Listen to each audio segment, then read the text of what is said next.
مختصر ہے کہ میرے پیاروں، جب باپ بیٹے کا جھگڑا شروع ہوا، بہنوں اور نالائق ماں کی سفارش سے کہ میرے چھوٹے بیٹے کو زیادہ ملنا چاہیے کیونکہ میں نے اپنے چھوٹے بیٹے کے لیے کچھ بھی نہیں کیا، بڑے بیٹوں کے لیے بہت کچھ کیا، میں بوڑھی ہو گئی۔ بہنوں نے ماں کو چڑھایا، جس کی وجہ سے ماں نے ضد کر لیا اپنے شوہر سے یعنی باپ سے کہ ہر حال میں میرے چھوٹے بیٹے کو زیادہ ملنا چاہیے۔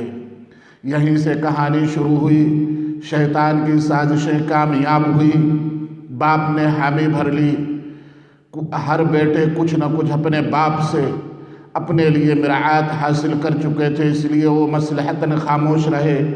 جس بیٹے کو کچھ بھی نہیں ملا تھا اس نے اعتراض کیا۔ جاہل ماں باپ گنواروں نے اس بیٹے کو نافرمان گھوشت کر دیا، اس کو نافرمان کہنا شروع کر دیا، جہنمی بتلانے لگے۔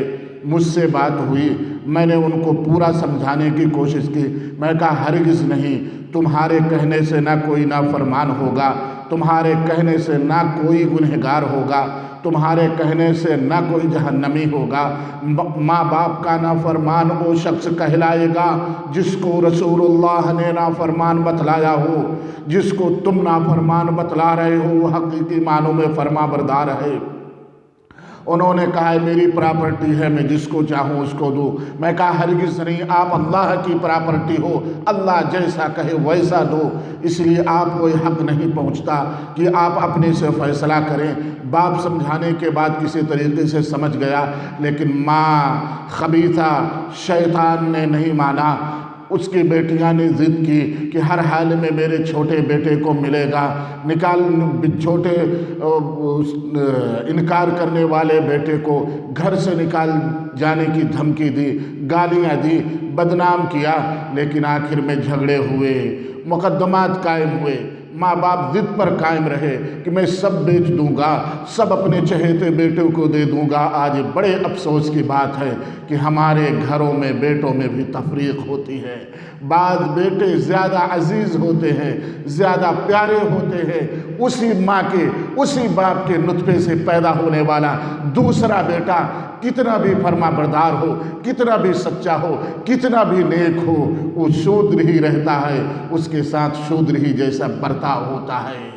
اور وہ بیٹا جو ان کا عزیز ہوتا ہے، جو ماں باپ کا پیارا ہوتا ہے، وہ کتنا بھی کمینہ، رذیل، گندا، بدکار، جھوٹا ہو، وہ ان کے نزدیک سب سے اچھا ہی ہوتا ہے۔ اس کے گو سنداس بھی ماں باپ کو حلوے لگتے ہیں، لیکن ایک سچا بیٹا جو اچھا ہوتا ہے، اللہ اس کے رسول کو مانتا ہے، وہ ان کے نزدیک اچھا نہیں لگتا، کیونکہ اس کا کوئی وکیل بیٹیوں کی شکل میں، بہنوں کی شکل میں موجود نہیں ہوتا ہے۔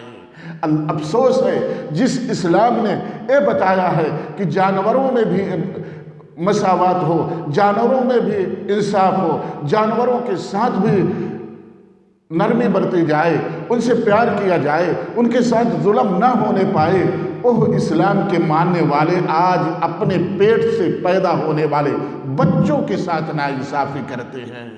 اسی وجہ سے ماں کی ضد کی وجہ سے، بہنوں کی ضد کی وجہ سے باپ بیٹے میں لڑائیاں شروع ہوئی، فائرنگ ہوئی، کیس درج ہوئے، ماں نے جیل کاٹا، باپ نے جیل کاٹا، بھائیوں نے جیل کاٹا، بہنوں نے جیل کاٹا۔ اس کے بعد چارج شیٹ داخل ہوئی، سال بھر ضمانت ہوتے ہوئے سب کے لگے، پھر ہوا کیا، کورٹ نے بھی اسٹے کر دیا کہ اب اپنی پراپرٹی آپ بیچ نہیں سکتے جب تک کہ سارے بیٹے راضی نہ ہو جائیں، یہاں تک کہ زمین کی پیدائش بھی پولیس کی نگرانی میں تقسیم ہوگی، بانٹی جائے گی۔ سارا گھمنڈ ماں باپ کا ختم ہو گیا۔ یہاں تک لوگوں نے بتایا کہ کورٹ نے ڈانٹ پلاتے ہوئے کہا کہ اگر تم کو اپنا ہی فیصلہ کرنا تھا تو اتنے بچے کیوں پیدا کیے، ایک ہی دو پیدا کر لیتے۔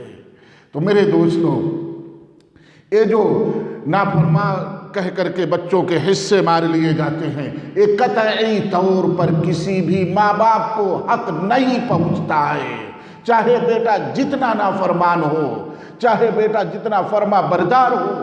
اس بنیاد پر نہ کسی کا حصہ مارا جا سکتا ہے، نہ کسی کو حصہ زیادہ دیا جا سکتا ہے۔ آج یہ بہانے بن گئے ہیں۔ جب کسی لاڈلے کو دینا ہوتا ہے، جب کسی اپنے پیارے بیٹے کو دینا ہوتا ہے تو دیش بھر کے بہانے تلاشے جاتے ہیں۔ ایک بچے کے ساتھ ظلم ہوتا ہے، دوسرے بچے کو نوازا جاتا ہے۔ ایسے خبیث، ایسے گندے شیطان صفت ماں باپ سوچتے ہیں کہ پھر بھی میری عزت ہو، بچے میری سنیں۔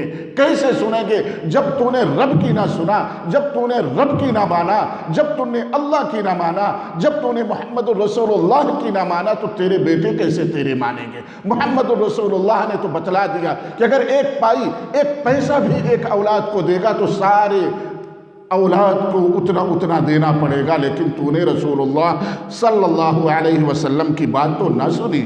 اللہ ہدایت دے۔ اس لیے میرے پیارو میں ایک کھلے عام یہ بتلا دینا چاہتا ہوں کہ وہ حضرت ہر مولوی کے پاس دوڑے، دیوبندیوں میں گئے، بریلیوں میں گئے، اہل حدیثوں میں گئے، ہر جگہ سے ان کو یہی ایک فتویٰ ملتا رہا، ایک جواب ملتا رہا کہ اولاد کے ساتھ ہر حال میں آپ کو انصاف کرنا ہے، اولاد کے ساتھ آپ کو برابری کرنی ہے، عدل کرنی ہے۔ کسی بیٹے کو اس بنیاد پر آپ زیادہ نہیں دے سکتے کہ وہ بیٹا آپ کا زیادہ عزیز ہے، اس بیٹے کو آپ زیادہ چاہتے ہیں، یا وہ بیٹا آپ کو زیادہ چاہتا ہے، یا وہ بیٹا آپ کا کہاں مانتا ہے۔ اس بنیاد پر آپ کسی کو بھی زیادہ نہیں دے سکتے۔ پھر اس کے بعد ایک کھیل جو شیطان کا شروع ہوا آپ کے سامنے ہے۔ مان بھی ہے تب بھی بیٹے کا حصہ ضائع نہیں کر سکتے۔ کسی بھی مسلک کا دارالعلوم دیوبند کی ویب سائٹ پہ جا کر کے دیکھ لو، لکھ لو کہ کیا کسی بیٹے کو اس کے حصے سے نافرمانی کی بنیاد پر آگ کیا جا سکتا ہے، تو فتویٰ لکھ کر کے آئے گا۔ فتویٰ پہلے سے موجود ہے کہ کسی بھی بیٹے کو اس کی نافرمانی کی بنیاد پر کہ وہ اپنے ماں باپ کا نافرمان ہے، اس بنا پر اس کے حصے کو دبایا نہیں جا سکتا۔ اگر یہی ہے تو میں ان باپ سے کہنا چاہتا ہوں، ان ماؤں سے کہنا چاہتا ہوں جو تو نے رب کے حکم نہیں مانے، رب نے تو تیرا حصہ نہیں مار دیا، رب نے تو تجھے اس زمین پر ننگا نہیں چھوڑا، رب نے تو تجھے اس زمین سے نہیں نکالا، تو کون ہوتا ہے اپنے بیٹوں کا حصہ ضائع کرنے والا؟ میرے پیارے دوستوں، میں ہر مسلک کی بات اس فتوے پہ بتا رہا ہوں کہ آپ کا بیٹا اگر نافرمان ہے تب بھی اپنے حصے کا وہ حقدار ہے، پورے کا پورا۔ جو بیٹا فرما بردار ہوگا اس کو رب کے ہاں اجر ملے گا، جو بیٹا نافرمان ہوگا اس کو رب کے ہاں سزا ملے گی۔ اگر ماں باپ نافرمانی کی وجہ بنیں گے، جیسے میں نے پہلے بتایا کہ آج بہت ہو رہا ہے، ایک بیٹے کو خصوصاً بڑا ہے یا کوئی دلارا ہے، اس کو سرکاری پرائیویٹ اسکول میں، دوسرے کو سرکاری میں، ایک کو گاڑی خرید دی ہے، دوسرا بیچارہ چابی بھی چھو لے تو 2 تھپڑ کھاتا ہے۔ اے ناانصافیاں بہت ہو رہی ہیں، اور یہ بچوں کے بگاڑ کا، گمراہی کا ایک بڑا سبب ہے۔ جب بچے دیکھتے ہیں کہ میرے ہی گھر میں ہم 3 بھائی ہیں، ایک بھائی کو موٹر سائیکل ملی، مجھے موٹر سائیکل چھونے کو نہیں دی جاتی، وہ کسی ساتھی دوست کو بناتا ہے، اس کی موٹر سائیکل پر چڑھنے کے لیے اس سے گناہ کرنے کا سمجھوتا کرتا ہے، پھر اس کا ساتھ پکڑتا ہے، پھر اس کے ساتھ میں نشے سیکھتا ہے، پھر زنا و بدکاریاں سیکھتا ہے، اپنے گھر سے روٹھا ہوا ہوتا ہے، باہر وہ محبتیں تلاش کرتا ہے کیونکہ اس کے گھر میں اس کے ساتھ ناانصافی ہو رہی۔ پلتا ہے، بڑھتا ہے، لیکن جیسے جیسے اس کا جسم بڑھتا ہے، جیسے جیسے وہ پلتا ہے، اس کے دل میں ماں باپ کے خلاف، اپنے پورے بھائیوں کے خلاف، اپنے گھروں کے خلاف نفرت بھی پلتی اور بڑھتی رہتی ہے۔ جیسا جیسا اس کا جسم بڑھ رہا ہے ویسے ویسے نفرتیں اور دشمنیاں بھی گھروں میں بڑھتی رہتی ہیں۔ اس لیے میرے دوستوں، یہ سوچ کر کے کہ بڑا ہے، مجھے بہت اچھا لگتا ہے، بڑی اس سے محبت ہے، یہ کہہ کر کے اپنے بچوں کی زندگی اور آخرت برباد نہ کرو۔ اگر اس نافرمانی کا سبب ماں باپ بنے ہیں تو یاد رکھو رب کے یہاں انصاف ہے۔ ماں باپ ہونے کا مطلب ہی نہیں کہ آپ کو رب نے کھلا چھوڑ دیا ہے، جو چاہو وہ کرو، ہرگز نہیں۔ سزا ماں باپ کو مل کر کے رہے گی۔ بیٹا جہنم میں جائے گا تو جہنم میں جانے کا سبب بننے والے ماں باپ بھی جہنم ہی میں جائیں گے، اس کے گناہ کا سبب بننے والے، اس کے گمراہی کا سبب بننے والے ماں باپ بھی جہنم ہی میں جائیں گے۔ جتنا گناہ اس کو ملے گا ان کی وجہ سے یہ بھی گنہگار ہی ہوں گے۔ اس لیے میں آپ سے یہی اپیل کروں گا کہ آپ اپنے بچوں میں عدل کریں، تاکہ آپ کے مرنے کے بعد بھی وہ آپ کو دعائیں دیں، آپ کے مرنے کے بعد آپ کو پوتے گالیاں نہ دیں، دعائیں دیں، تاکہ آپ کے مرنے کے بعد آپ کے پڑوسی بھی اچھے سے آپ کا نام لے۔ یاد رکھو، آپ اپنے منہ سے تو اچھے بن سکتے ہو، لیکن اچھا وہی ہوگا جس کے پیٹھ پیچھے لوگ اچھا کہتے ہوں۔ اچھا وہی شخص ہے جو قبر میں جانے کے بعد بھی اچھا کہلائے۔ اچھا وہی شخص ہے جو لوگوں کی زبان سے اچھا کہا جائے۔ اچھا وہی شخص ہے، صحیح وہی ماں باپ ہے جس کو رسول اللہ اچھا کہہ دے، اپنے حدیثوں میں اچھا بتا دے، جس کو رب اچھا بتا دے۔ ہر آدمی تو اپنے کو اچھا کہتا، کون کہتا میں غلط ہوں؟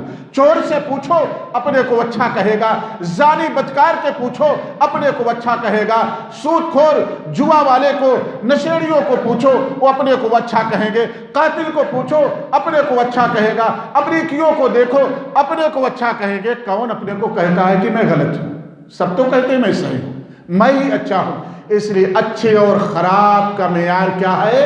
رسول اللہ صلی اللہ علیہ وسلم کا لایا ہوا دین۔ اللہ تعالیٰ سے دعا ہے کہ اللہ تعالیٰ ہم تمام لوگوں کو اپنے بچوں میں عدل و انصاف کرنے کی توفیق دے۔ اللہ تعالیٰ ہم تمام لوگوں کو اپنے بچوں میں اور تمام لوگوں میں ناانصافی کرنے سے بچائے۔ اللہ تعالی ہم تمام لوگوں کی ایمان کی حفاظت فرمائے۔ اللہ تعالی ہم تمام لوگوں کے دعاؤں کو اور نیک عمل کو قبول فرمائے۔ اللہ تعالی ہم تمام لوگوں کے گناہوں کو درگزر فرمائے۔ اللہ تعالی ہم لوگوں کے بچوں کی حفاظت فرمائے، ان کے ایمان کی حفاظت فرمائے، ان کے عزتوں کی حفاظت فرمائے، ہمارے گھروں کی حفاظت فرمائے، بہن بیٹیوں کی عزت کی حفاظت فرمائے، ان کے ایمان کی حفاظت فرمائے، ہمارے مالوں میں برکت عطا فرمائے، ہم سب کو صحت و تندرستی عطا فرمائے۔ جو بھی بیمار ہوں اللہ ان کو شفائے کلی عطا فرمائے، جو بھی پریشان ہوں اللہ ان کی پریشانیوں کو دور فرمائے، جن کی جو بھی مشکلات ہیں اللہ اس کو آسان فرمائے۔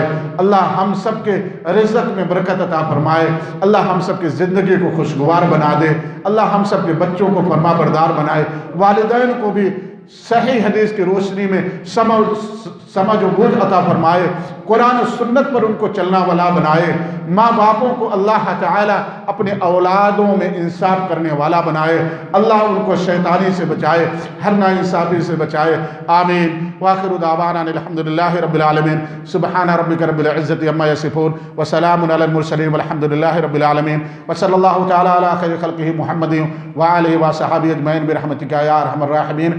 سبحانک اللہم وبحمدک، اشہد ان لا الہ الا انت، استغفرک واتوب الیک۔ السلام علیکم ورحمۃ اللہ وبرکاتہ۔